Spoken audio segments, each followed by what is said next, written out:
What's up, Carolina fans? This is Phil Harris here at the Ruckin Roosters Show.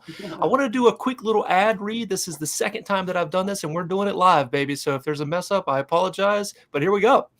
We've got Balmer Associates on board as a sponsor for this episode. They are insurance brokers providing full-service quoting, enrolling, and servicing for their clients in the areas of health insurance, Medicare insurance, life insurance, long-term care insurance, and disability insurance. They're independent insurance brokers, so they can help you find the best coverages and the best prices for you among the major carriers and the main carriers in your area. Robert Balmer has been doing this for 25 years, guys. That's a long time. He is a USC alumnus and played rugby for USC from 87 to 89, and now serves on the board of directors for Carolina Rugby. He is the president. And also, Robert Balmer would also just love to help you with your personal insurance needs. They are at 1087 Harbor Drive, Suite C, West Columbia, South Carolina, 29169. And you will see his number. That is the office number. Scrolling across the bottom there, we appreciate Robert is his commitment to Carolina Rugby. We've got two boys. Speaking of commitment to Carolina Rugby, we've got two gentlemen here, upperclassmen, Grant Howard and Dan Golden. How the hell are y'all? Awesome. Good. Thanks for doing this, Phil. You're welcome. You're welcome. Happy to be here. Really happy about that win that happened over the weekend. Just a monumentous occasion for Carolina Rugby to beat their biggest rival. It's been a long time since we can say that we've beaten Clem Sucks. So super excited about that. Let's go back. Let's rewind, though, for a moment. Let's talk about the preseason, because there was a crazy video that came out on this YouTube channel a while back showing you guys doing some military type of training at Fort Jackson. The video looked really intense. Can you guys give me an understanding of that experience? What was it like? How did you feel like it helped the team ultimately? Well, as you know, our new coach, Sergeant Major Tommy Blair, works at Fort Jackson, and we were able to kind of go with a lot of people that he works with and just do all these kind of team building training exercises, which I think they were so much fun. And it was just a lot about like team building and, getting through the obstacle as a team. And it was also just like a lot of work. So we were getting a good work in it and kind of learning your teammates better. And it was a lot of fun. And we're going to do it every year moving forward. That's awesome. Grant, what'd you think? Yeah. So for the first time in recent history, we did a summer camp where we had people, the new students and all the returning players come in about a week and a half early. And that first week was monumental for these new kids who really didn't know many people on campus, didn't know what the rugby program was all about. And we got to hang out with them for about a week and a half straight. And towards the end of that camp, we went to Fort Jackson with Coach Tommy Blair, Sergeant Major, and we just had an awesome experience. Coach Smoka even ran up and down the ropes. So overall, it was just an awesome experience. That's fantastic, man. I heard you guys were doing two-a-days as well, along with the military obstacle course training. That is intense. We didn't have that back in my day. I'll tell you that for free. Let's talk about this recruiting class. Grant, you're talking about the younger kids that have joined on into the program. There's a lot of them, right? They came in this year and it's an unprecedented recruiting class, the size and the talent that's coming in. Some of these freshmen have already made big impacts on the pitch. What has impressed you about these young guys? Yeah, something that really impresses me is they have a lot of rugby knowledge. Take Eric Elkin, for example, or Nick Dubois. They're coming in from great programs in high school and really showing their knowledge out on the pitch. And it's really they've been game changers for us. Even take a look at Grant Rowland coming from Gonzaga, having 2 picks or interceptions in the last 2 games, resulting in tries. And those are game-changing points that will help us win games throughout the season. Yeah, I think it's great because I think in the past couple of years we've had pretty strong rookie classes with Grant's year was pretty good, pretty big, I guess. And then Tom and Quinn and Pete, they were all really good. But we never had a class that was as good and also have the numbers that we have now, where like we could field 2 or 3 full size of teams because of this huge freshman class, where in the past where we'd get good players, but we would just not get the amount that we got this year. Dan, you're a senior. Your brother graduated last year. He was telling me when he came in, I think it was him and one other guy, right, for their Yeah. recruiting class for Carolina. So, I mean, just a couple years later, and we've got 20 kids that are showing up with the main thing is with rugby experience, right? Because these guys have played in high school. Most of them have played in high school. So that's incredible to have this amount of talent and this large size of a class to come in. It really shows that this program is moving in the right direction from that standpoint. Last year, the 15 squad, you guys were up and down with the games and stuff like that. Ultimately, right now, you guys are undefeated. You just beat your biggest rival, Clem Sucks, in a close game there in Columbia. What is the biggest difference from last year to this year for this team? For me, I felt like I took a second in Clemson and we're all gassed, tired, substitutes coming on, but really I trust every single one of my teammates this year. I know if I'm over on the right side of the field, I know I can trust the guys on the left side of the field to make that tackle. And I feel we're super connected as a unit this year, and that's really helping us succeed at every level. Yeah, I just think that this is the first year, and maybe it's because of our success in 7th season. I think that everyone kind of understands how to win now. Like we never knew how to win. We had the talent always, and I thought we could compete with them skill wise, but we never could find a way to put that together and get a win.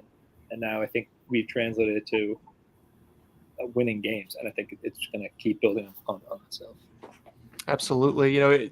Talking about that game specifically, it means so much to so many people in this program that are close to this program, but also just, within the college realm in general, because these are two big rivals, not just in rugby, but in all sports. So we saw the engagement jump up when we announced that we had won that game. And obviously my buddy Chris Phillips of the Spurs Up Show kind of carried that on and posted it as well. We saw big numbers, looking into seeing what we're doing here with Carolina Rugby. So that's very, very encouraging.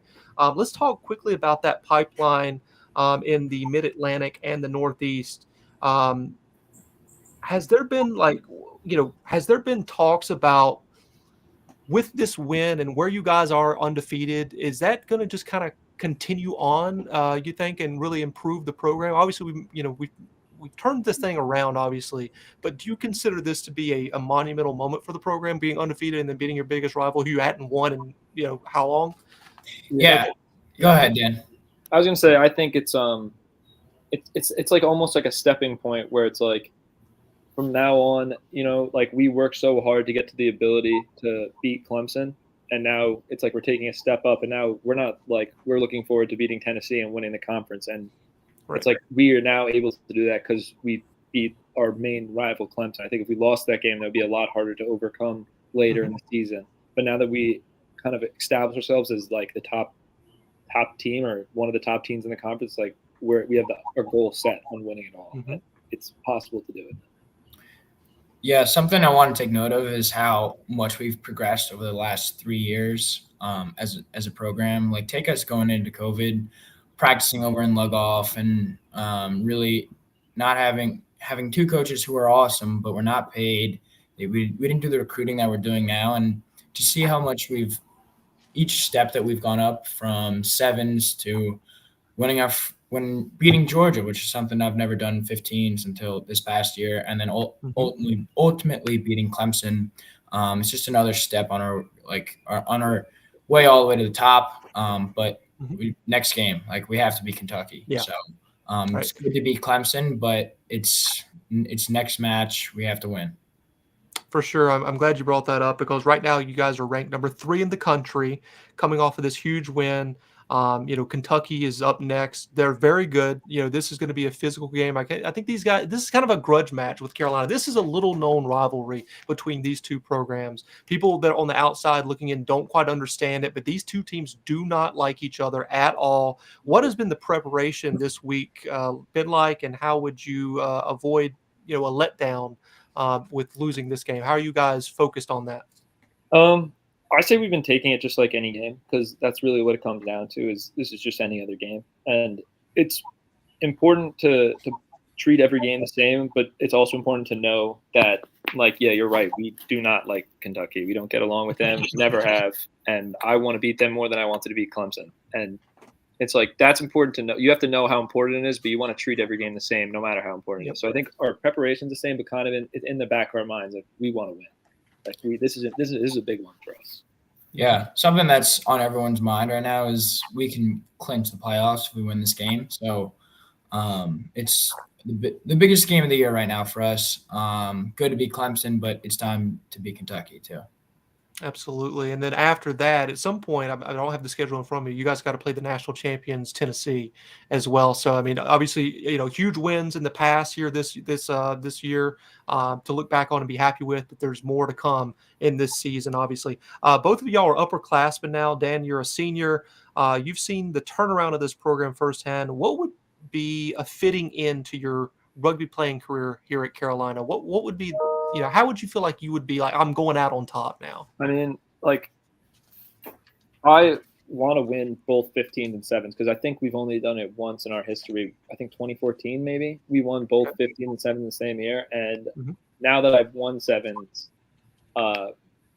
we've always been better at 7s. So for us to win 7s, it's obviously I was extremely happy to do it, but it's not like, wow, this program has really changed because we've done that before. But to win 15s and 7s in the same year is something that's only happened once, and to go out like that would be huge. Just to clarify, you're talking about winning the conference championships in both 15s and 7s, right? Yeah. Okay. Grant, how do you feel? Definitely. I mean, for us, winning that 15s, the SCRC championship would be huge. I mean, we didn't even make it last year, so getting there and winning it would be a huge accomplishment for us. But come 7 seasons, I think we're one of the best teams in the nation. So we want to win it. I think we can do it. So I'm ready to win 7s and then take the conference. I love that, man. I always say in the big three, outside of rugby, just, football, baseball, basketball, for Carolina, the expectation should be just get to the postseason and see what happens for all those major sports. I think that should be the same for this program at the very least. At this point where we're like, okay, we've turned this thing around, we're proceeding in the right direction. Let's get to the playoffs every single year and see what happens. I think that should be the mindset. And then obviously as we continue to get more success, we'll increase those goals and stuff like that. But that's just my perspective on that. That concludes the hard questions, gentlemen. I wanted to kind of have a little bit of fun here. What is the backstory? Now, I talked to the freshmen prior to this, 3 of our new players, and they didn't really know the backstory of hashtag with the butter. Can you guys explain that one? You want me to say, Grant? Yeah, you got it. Last year, there was Team USA South tryouts in Atlanta, and we brought me, my brother John Manella, who plays prop, Gavin Bennett, who plays prop, and Grant. So it was us 5 in a hotel room in Atlanta, and whatever. We get to the whole hotel room. Me and John and Manella are like, we're gonna go to bed. Yeah, it's like 11:30. It's late, and Grant and Gavin are like, we're gonna go get Wendy's, and they go to get Wendy's, and they pull around. They get their order, and there's just this guy wearing a lot of chains. And he gave them their order. And he says, I threw in a baked potato too with the butter. And they came back and laughed about it for like 30 minutes. And I was sitting there just like hysterically laughing about with the butter. And we just put it on everything, and that's just what we are now. We're just with the butter.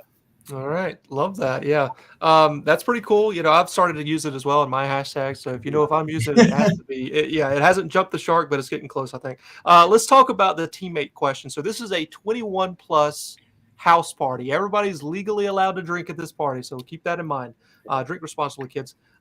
Who is going to be in this hypothetical house party? Who's going to be the bartender? Who's going to be the DJ responsible for the music? Who's going to be the security guard, making sure nobody's doing anything crazy? Who's going to cook the food? And who's like the responsible one that's like overseeing everything, making sure nobody's like getting hurt or going crazy? All right. I'd say I think I know security guard is going to be Michael Myberg. Okay. Great security. Him and Manella can do security. Those 2 would pack a punch. Being the bartender, I think Jack McGoldrick. What do you think about that? Yeah, I think Gladius and Nelly could run the bar. Yep. Brett no longer plays, but he is an awesome bartender. Who you got for DJ? DJ, I don't know. Gavin gets a lot of hype. but I feel like jelly with a jam full man can't fail. I think Jack Kelly and Isaac Ams are good on the DJ set. Okay. Love that. Love that. Now, in the previous conversation I had with the underclassmen here, the freshmen, I asked, on a long road trip, who would you have doing this, that, and the other? And for the music, they did say Gavin. So I'll throw that out there. Just wanted to make you aware. Now, who's going to cook the food? Like, if you guys have a little something to eat there, who's cooking? I want to say Chance. Yeah. Chance has been a known chef. All right. Yeah. Final one is just like the overseer, if you want to call it the supervisor, just making sure everybody's okay. No problems. Not a security guard, not just escort somebody out, but just like looking at everything. I'd say me and Grant, we're always watching everyone's back. There you go. Yeah, love that. It would be us. Yeah. Very good. All right. So we got an awesome house party there in that scenario. The next one is game day questions, gentlemen. Any game day superstitions that you guys have? Yeah, I wear, so for game day, I wear the black and green. So I actually wear two pairs of underwear. I wear like my regular pair of underwear, and then I wear like sports underwear over it.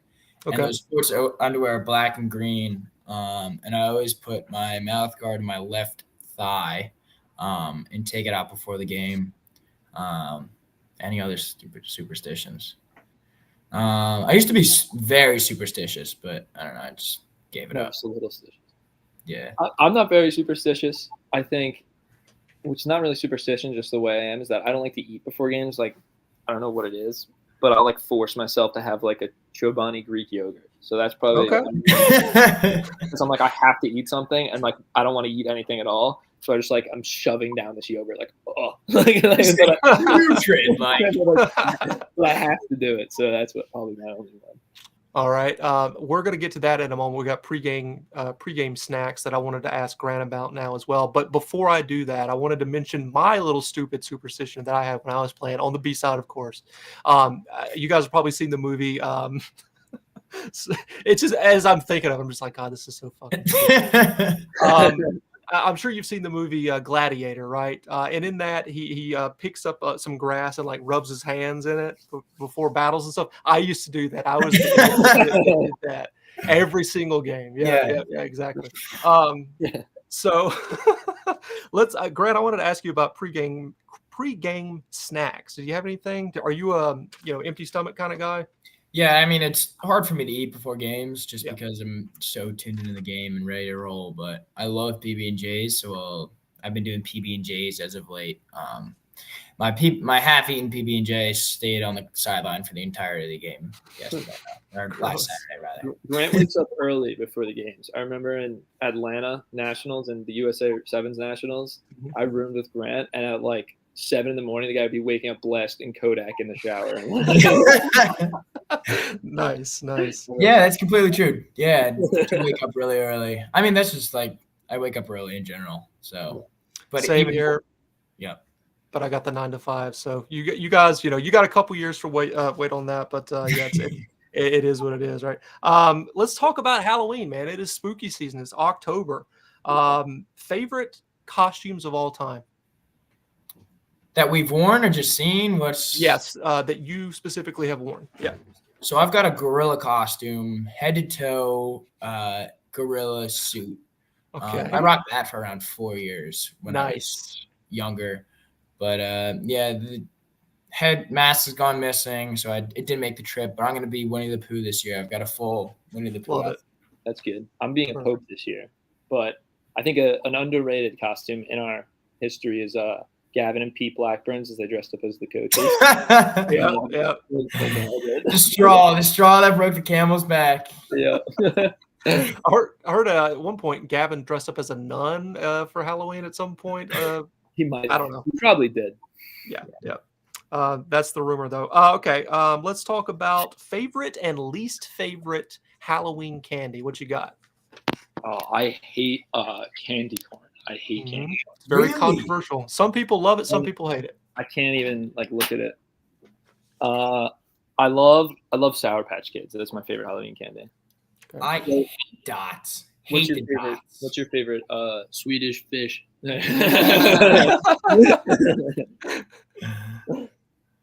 I'd say dots are my least favorite. I don't know. I feel like almond joys get overhated. They're delicious. But Butterfinger through and through. Oh yeah. I don't dislike Butterfinger. I think I'm kind of like middle of the road with that, but I'm a Snickers guy, like the small ones that you get for Halloween. Love those. Oh yeah, the cubes. Yes, sir. Delicious. Let me see here. Favorite scary movie? What you got? Dan, you want to go? I'm not a huge scary movie person. I'm not either. Really? Okay. So I had these questions queued up for the Free Jacks. And I talked with Kyle, the Eagle Sequera, a prop for the Free Jacks, and the guy hates Halloween, but he loves candy. So I was able to, hit a home run with that question, but everything else, it was crickets. Huh. So I wanted to ask you guys this: who would you rather tackle, Michael Myers, Jason Voorhees, or Freddy Krueger? I'm going with Michael Myers all day. Michael Myers, yep. Is he? Who's the huge one? So Jason Voorhees. Yeah, not that guy. Yeah, not that guy. Exactly. Yeah. Michael Myers is a normal dude. I'll take him down all day. Fair enough. Yep. People were saying, like, for me, I think it's Freddy Krueger because he's the smaller out of all of them. He's like a scrum half height. So I would. Yeah, he's got the hand, so you make sure you don't run into those as you're tackling. You don't get a stiff arm from him. Yeah, you don't want to get a stiff arm from him. It's your last stiff arm if that's the case, right? So any paranormal experiences at all? UFOs, alien abductions, Bigfoot, ghosts? Anything like that? I've never had one, but I mean, they've happened in my family before. That we've got a house up in Maine, and people always talk about hearing ghosts at night up there. Super old house. Family it's been in the family for a while, so everyone talks about how there's ghosts up there, but I haven't been lucky enough to see one yet. New England's supposedly a very haunted place for sure. Yep. Dan, you got anything?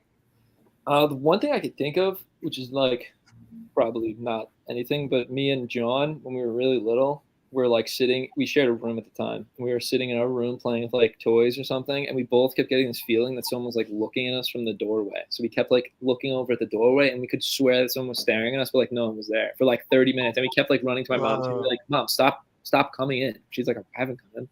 So that's probably the only thing I got. But it freaked me and John out. I have some wild stories at my old apartment in downtown Manchester, New Hampshire, up here, and this place was a terror, man. I'm gonna actually talk about this particular story that I have on the Scrum of the Earth podcast coming up on the 24th of October. We're gonna do a little Halloween episode for that, but that one right there is wild, and it's a true story that happened to me. So I hate to do a little spoilers there at this point, but I just wanted to give a little teaser for that. So if you guys want to hear that story, make sure you tune into the Scrum of the Earth podcast on the 24th of October. But that's all I really got for you guys. I guess we'll do a little one-word association before we get out of here. Let's see if we can come up with a couple words. I'm sure you guys know how to do it at this point. I'll say a word or maybe a couple of words, and the first thing that pops in your mind, one word, throw it back at me, okay? Yeah, we love this. Favorite segment. All right, perfect. Halloween. Scary. Candy. We've got a little from your boy Jack Kelly. It's not very nice. Jack. Thanks, Kelly. Thanks for that, man. That's awesome. That's awesome. Jack's trying to derail this thing. Okay, so the next one is going to be, let's say Clemson. I want to say sucks. That's not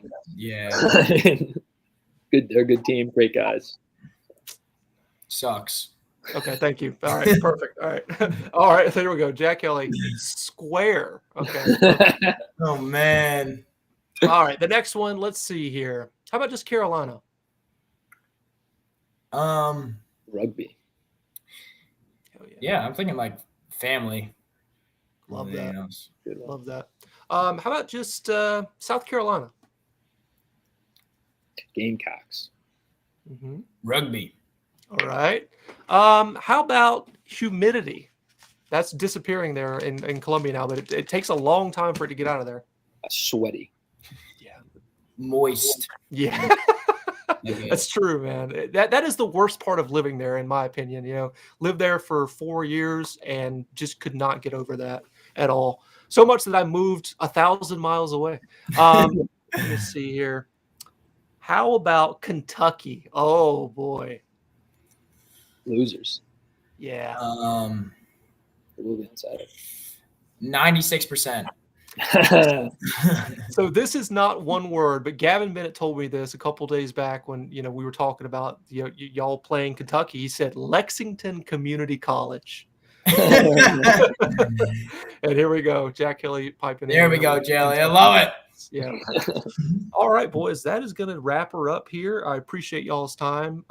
Just really excited for the direction of this program. And for everybody out there, I just almost forgot this, but I'm going to throw it in here right at the end. We've got the With You Weekend coming up on November the 4th and 5th. We've got the alumni game, and I haven't practiced. I haven't ran in like a year, but I have dropped some weight. So maybe I'll bring my boots. Maybe I won't. So we'll see what happens on that. If I play, it'll be for like 10 minutes, and then I'm walking off the field. I don't give a damn what anybody says. I'm not going back on there. I actually might play in an old boys game up here in June for sure, maybe to get ready for next year. We'll see what happens, right? All right. But I wanted to mention on the 4th of November, there will be the alumni game against Carolina. And then, of course, we've got Saturday. You guys are playing Kennesaw State, which will be a blast. Yep. And in between there, we're going to have some events that's going to take place. Awards will be given out. It's an awesome time. If you haven't signed up, go ahead and click over to uscrugby.org and find your way to the With You Weekend. Donate $125. That's the early bird special right now, and get yourself involved in Carolina Rugby. If you haven't, if you've strayed away, come back. Things are awesome right now with Carolina Rugby. So with that being said, I've got 2 words. Y'all better know what it is. In 3, 2, 1. Spurs up. Spurs up. I almost said the other one for the other show. All right. Bye, y'all. See ya.